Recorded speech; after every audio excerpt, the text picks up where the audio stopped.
Friends, good নুন from Digha. তো এখন বাজে দুপুর 1টার কাছাকাছি। আর আমরা কিন্তু দুপুরবেলায় ঘুম দিয়ে উঠেছি, মানে 12টার পরে ঘুম থেকে উঠেছি। উঠে এখন রেডি হয়ে গেছি। এখন যাব হচ্ছে ভরপেটে লাঞ্চ করতে। লাঞ্চ করে তারপর যাব হচ্ছে ঢেউসাগর, তারপর ওল্ড দীঘা, তারপর মন্দিরে যাব এবং সব ডিটেলস তোমাদের সঙ্গে শেয়ার করব।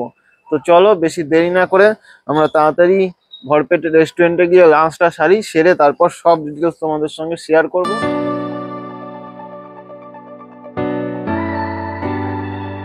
চলে এসেছি ভরপেট, দেখতে পাচ্ছ এখানে খাবারও লাঞ্চও দিয়ে দিয়েছে। আর এখানে ভাত সার্ভ হয়ে গেছে, এখানে ডাল আর শুক্তো, তারপর হচ্ছে পটলের তরকারি, মিষ্টি, চাটনি দেখতে পাচ্ছ। মোটামুটি এখানে খাবার দাবার খুবই ভালো। আর থালি তো 170 টাকা নেয়, সেটা তো তোমাদের বলেই দিয়েছি। হচ্ছে বউ, কেমন লাগলো এই দীঘার ট্রিপটা? সেই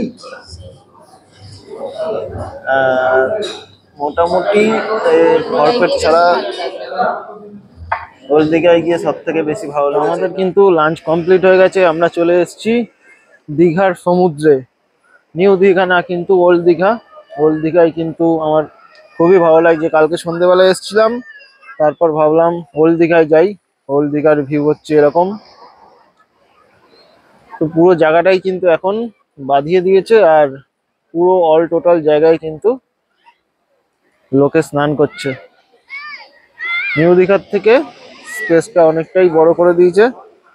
তো এখন যাব হচ্ছে আমরা একদম জলে জলে গিয়ে ছবি ফবি তুলবো। আর ওল্ড দীঘার ব্যাপারটা তো তোমাদের বলেই দিলাম। যারা নিউ দীঘায় থাকছো বা ওখানে হোটেল নিচ্ছ, তারা ওল্ড দীঘায় এসে থাকো। এরকম সুন্দর লোকেশনে স্নান করতে পারবে বা ফটো তুলতে পারবে। আর উপরের ভিউ তো অসাধারণ। চলো আমরা আগে ফটো তুলি। অনেকদিন পরে ওল্ড দীঘা সি বিচে হাঁটাহাঁটি। এখন বাজে বিকেল 4:30 কাছাকাছি। আর আমরা কিছু ফটো তুললাম। ফটো তুলে আবার ভিডিওতে ব্যাক করছি। ব্যাক করার কারণ ওল্ড দীঘার অপরূপ সৌন্দর্য, মানে যেটা নিউ দীঘায় এখন পাওয়া যাবে না, সেটা কিন্তু এখন ওল্ড দীঘায় পাওয়া যাবে। কারণ এর আগেই বললাম, ওল্ড দীঘায় কিন্তু এখন রমরমা বাজার। নিউ দীঘা পুরো মানে কি বলবো, সেই শীতকালে যেমন পাতা শুকিয়ে যায়, এরকম পাতা শুকিয়ে যাওয়ার মতন অবস্থা। আর ওল্ড দীঘা পুরো একদম ফুলে ফেঁপে উঠেছে এখন। দোকানপাট, লোকজন, মানুষ, হোটেল সবকিছুই এখন ওল্ড দীঘায় সব থেকে বেশি এবং ভালো। আমার তো তাই মনে হলো, সবাই আসছে, কার কি মনে হচ্ছে আমি জানি না, কিন্তু ওল্ড দীঘা কিন্তু আমার এইবার সব থেকে বেশি ভালো লাগলো। আর প্লাস এইখানে যেরমভাবে দোকান হয়ে উঠেছে সব জায়গায়, অসাধারণ। আর একদম প্রথমে যখন আমরা আসতাম তখন কিন্তু ওল্ড দীঘাতেই আসতাম। একবার দুবার এসেছি, তারপর কিন্তু সব নিউ দীঘায়।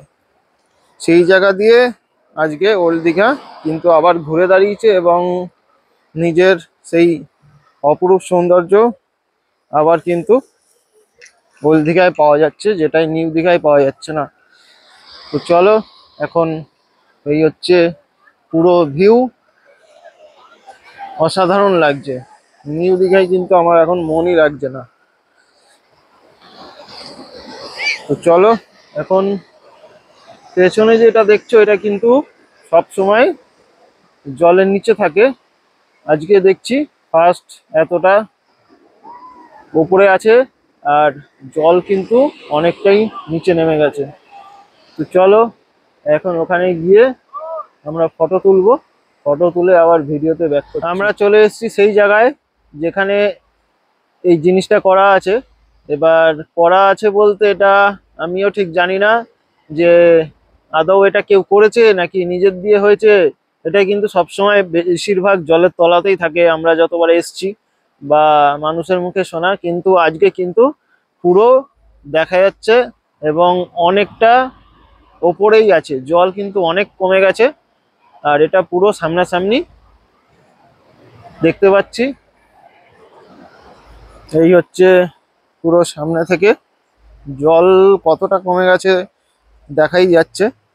যখন জল থাকে তখন কিন্তু শুধু উপরের এই মাথাটা দেখা যায়, আর এগুলো কিন্তু পুরো জলের তলাতেই থাকে। তো আজকে ফার্স্ট, মানে যতবার আমরা দীঘাতে এসেছি এই ফার্স্ট কিন্তু এইটার সামনে এসে ভিডিও করতে পারছি এবং সামনে থেকে দেখতে পাচ্ছি এটা কতটা জলের তলায় থাকে। আমরা শুধু দেখি ওপরেরটা, আর নিচে কতটা অংশ আছে যেগুলো জলের তলায় থাকে। জল এখন অনেকটাই নিচে। এখন সন্ধেবেলা যখন আবার আসবো এখানে তখন দেখবো জল কতটা উঠেছে। তো এই হচ্ছে ভিউ। পেছনে কিন্তু সূর্য অস্ত যাচ্ছে, দেখো পেছনে সূর্য অস্ত যাচ্ছে। অসাধারণ একটা ফিলিংস, সেইখানে দাঁড়িয়ে আমরা ভিডিও করতে পারছি। আর বউ কিন্তু পেছনে বসে আছে। তো অসম ফিলিংস, অসম। নিউ দীঘার থেকে ওল্ড দীঘা অনেক অংশে এখন বেস্ট। এখন বেজে গেছে বিকেল 5টার উপরে, সূর্য কিন্তু কিছুক্ষণ আগে অস্ত চলে গেছে। আর আমরাও এখন কিন্তু অস্ত যাওয়ার পথেই যাচ্ছি, মানে বিচের থেকে এখন অস্ত যাব, গিয়ে হচ্ছে জগন্নাথ ধামের ওখানে যাব, গিয়ে সব ডিটেলস তোমাদের সঙ্গে শেয়ার করব। চলো, এখন 5টা, সাড়ে 5টার দিকে, লোকজন কমই আছে আজকে যেহেতু রবিবার, সবাই নিজের নিজের গন্তব্যে পৌঁছে গেছে। তো চলো আমরা জগন্নাথ উদ্দেশ্যে রওনা। আমরা চলে এসেছি জগন্নাথ ধামের সামনে। আমরা তো একদম জগন্নাথ ধামের মন্দিরের সামনে যেতে পারবো না, কারণ এখানটায় মাঠ আছে, মাঠের ওপারে কিন্তু মন্দির পুরো ব্যারিকেড দিয়ে ঘেরা আছে। সামনে নিয়ে গিয়ে তোমাদের দেখাবো।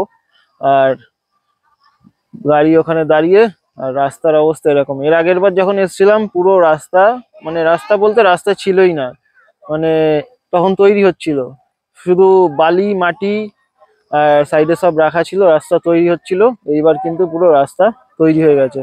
আর রাস্তার সাইডে কিন্তু সেই আলাদাভাবে ডিজাইন করে মানুষের হাঁটা চলার ব্যবস্থা করে দিয়েছে। তো এই মাঠের ওপার দিয়েই আমরা যাব সামনাসামনি, যতটা যাওয়া যায় ওখানে গিয়ে তোমাদের দেখাচ্ছি। আগের বার এই মাঠেই কিন্তু বসেছিলাম, মাঠটাও কিন্তু এখন পরিষ্কার করে দিয়েছে।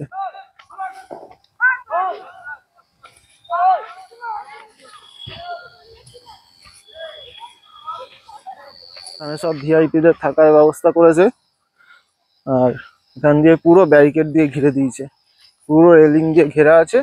আর ভেতরে কিন্তু কাজ হচ্ছে। আর এর সামনে এই জায়গা, এখান দিয়ে কিন্তু আর বেশি ওপারে যাওয়া যাবে না। এই হচ্ছে পুরো মন্দিরের ভিউ। তো একটা অসাধারণ ভিউ, অসাধারণ। এর আগের বার যখন এসছিলাম তখন কিন্তু এত কাজ হয়নি। এইবার কিন্তু প্রায় মনে হয় 80% কাজ হয়ে গেছে, আর 20% কাজ হচ্ছে বাকি আছে।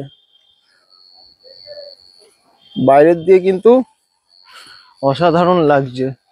তো ভেতরে দেখতে পাচ্ছ পুরো একদম রেডি করে ফেলেছে।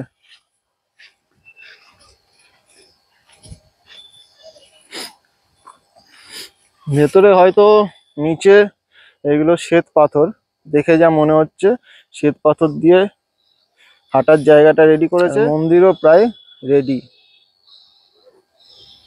আর মন্দিরের সামনে যেটা দেখতে পাচ্ছ, যে হেঁটে যাচ্ছে ওখান দিয়ে কিন্তু পুরো রেডি হয়ে গেছে। এর আগের বার কিছুই ছিল না এগুলো। সামনে 1 2 3, ওদিকে 3 3 3 6টা গম্বুজের মতন তৈরি করেছে। আর গম্বুজের মাঝখানে সেই রিং মতন করে দিয়েছে। এই হচ্ছে 3টে 3টে 6টা রিং। এখানে লাইট, এখানে লোকে হেঁটে যাচ্ছে। একটা দুটো 3টে, সেই করেছে সেই। পুরোপুরি রেডি হয়ে গেলে কিন্তু আরো ভালো লাগবে। তো এর আগের বারই কিন্তু বলে দিয়েছিলাম ওপেনিং ডেট কবে, ওই ডেটটাই যদি ফাইনাল হয় তাহলে কিন্তু খুব তাড়াতাড়ি ওপেনিং হয়ে যাবে। আর ওপেনিং এর দিন কিন্তু আমরা আসবো, এসে ভিডিও করব এবং তোমাদের শেয়ারও করব। তো চলো, এই হচ্ছে আপডেট।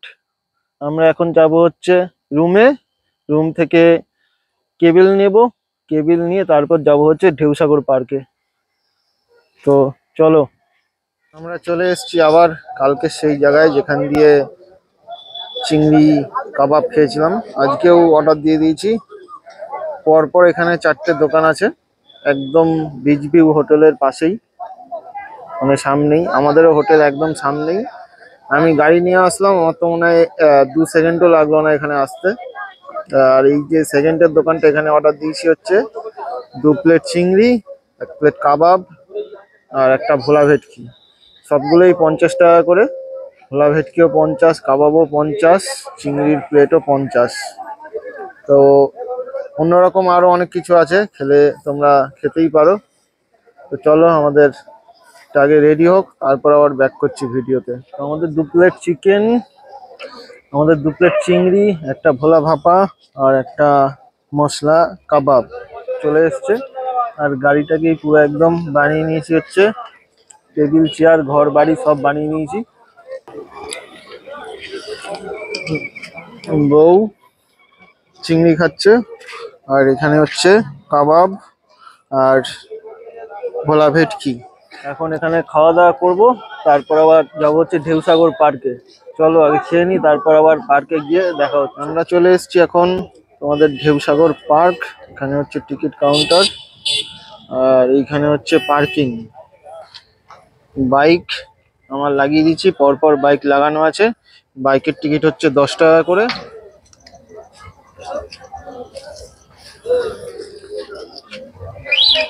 আমাদের টিকিট কাটা কমপ্লিট। দুটো টিকিট পার হেড আগে 10 টাকা করে ছিল, এখন কিন্তু 20 টাকা করে করে দিয়েছে। 20 20 40, আর বাইকের 10 50। চলো এখন ভেতরে ঢোকা যাক। তো ফাইনালি আমরা চলে এসেছি ঢেউসাগর পার্কের ভেতরে। এখন কিন্তু নতুনত্ব কিছু করেছে, অনেক কিছুই করেছে বলতে পারো, কারণ সামনে লাইটিংটা কিন্তু ছিল না, এই লাইটিংটা করেছে। আর প্লাস এখানে অনেকটাই জাঁকজমক করেছে। এবার ভেতরে গিয়ে দেখা যাক আরো কি কি করেছে, চলো। তো ঢেউসাগর পার্কে কিন্তু এখানে সবাই ট্রেন চড়ছে, এটা কিন্তু নতুন হয়েছে। প্লাস যেটা দেখছো ডান দিকে বাচ্চাদের, ওটাও হয়তো নতুনই হয়েছে। আর এখানে যে লাইটিংটা দেখতে পাচ্ছ, এটা মনে হয় ডিসেম্বরের 25 তারিখের জন্য সম্ভবত, বা এইটা মনে হয় এখন করেই দিয়েছে, মানে প্রতিদিনই জ্বালানোর জন্য। আগে কিন্তু এটা ছিল না, আমরা যখন এর আগেও এসেছিলাম তখন এগুলো ছিল না। আর অনেক কিছুই নতুন নতুন করেছে, প্লাস লাইটিংও অনেক বাড়িয়েছে। দূর থেকে দেখা যাচ্ছে ঢেউসাগর যে লেখা, ওখানেও কিন্তু লাইটিং ছিল না, এখন সেখানেও লাইটিং করেছে। চলো সামনে গিয়ে দেখি। এখানে বাচ্চাদের জন্য এরকম ট্রেনের ব্যবস্থা আছে।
টুকটুক সেই স্মোক আইসক্রিমের দোকান, ফুড ইন।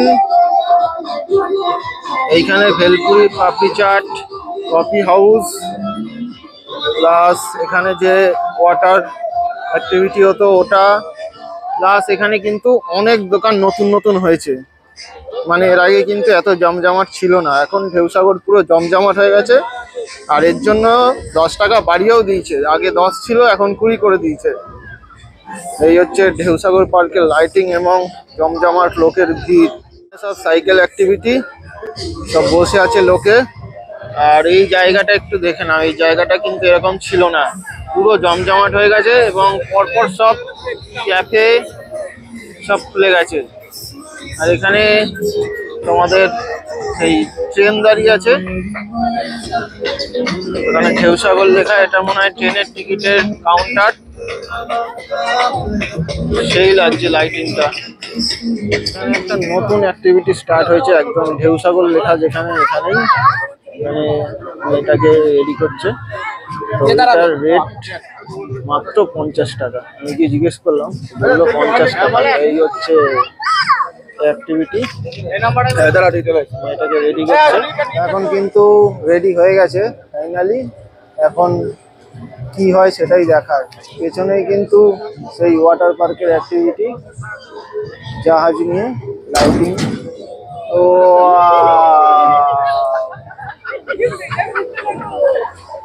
মেয়েটা কিন্তু খুবই ভয় পাচ্ছে।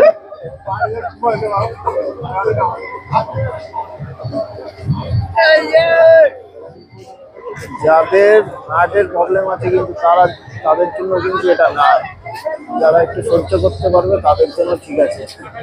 এই হচ্ছে এখানে অ্যাক্টিভিটি, মাত্র 50 টাকা প্রাইস। এখানে কিন্তু এখন ফুল অ্যাক্টিভিটি হচ্ছে ঢেউসাগর পার্কে, অসাধারণ লাগছে। কিন্তু আমরা এখন এখানে যে সাজিয়েছে গেটটা পুরো লাইটিং দিয়ে, এর ভেতরে এন্টার করব, চলো।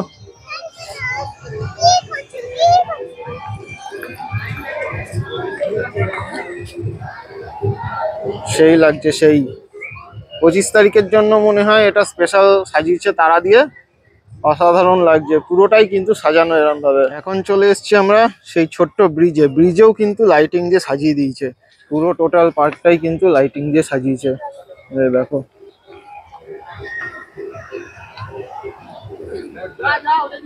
চারিদিক দিয়ে পুরো লাইটিং দিয়ে সাজানো।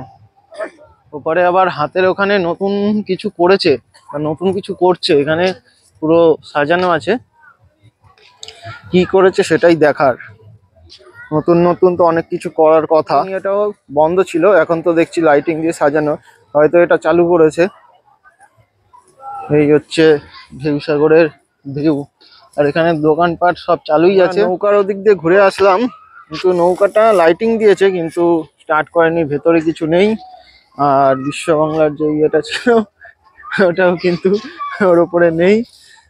তো এই রাস্তাটা একটু লাইটিং আছে কিন্তু এই রাস্তাটায় সেরকম কিছু নেই। সামনেই যা ভিড়, সামনেই জমজমাট একদম পুরো। আর পেছনে যে রেস্টুরেন্টটা ছিল ওই রেস্টুরেন্টটাও এখন বন্ধ আছে, যেখান দিয়ে বাইরে বেরোনো যেত ওখানে। তো চলো সামনের দিকে যাই, সামনের দিকে কিন্তু পুরো অনেক কিছু আছে জমজমাট। চলো, এখানে সব ছোট ছোট অ্যাক্টিভিটি করেছে বাচ্চাদের জন্য, 3-4টে পরপর। আর ঢেউসাগরের লাইটিংটা কিন্তু অপূর্ব লাগছে, আলাদা আলাদা লাইট দিয়ে করেছে। আরও কিন্তু অ্যাক্টিভিটি এখানে যোগ হবে, তো যারা 1-2 মাস পরে আসছো তারা কিন্তু সব পেয়ে যাবে।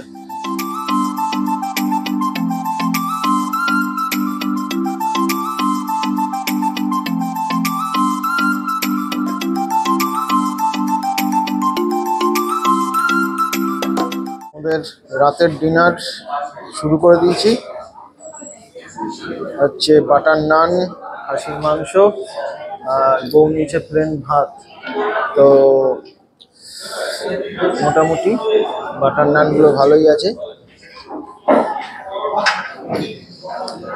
সাদা ভাত দিয়ে খাসির মাংস। তো চলো আগে খাওয়া দাওয়া শেষ করে নিই, তারপর আবার রুমে গিয়ে ভিডিওতে ব্যাক করছি।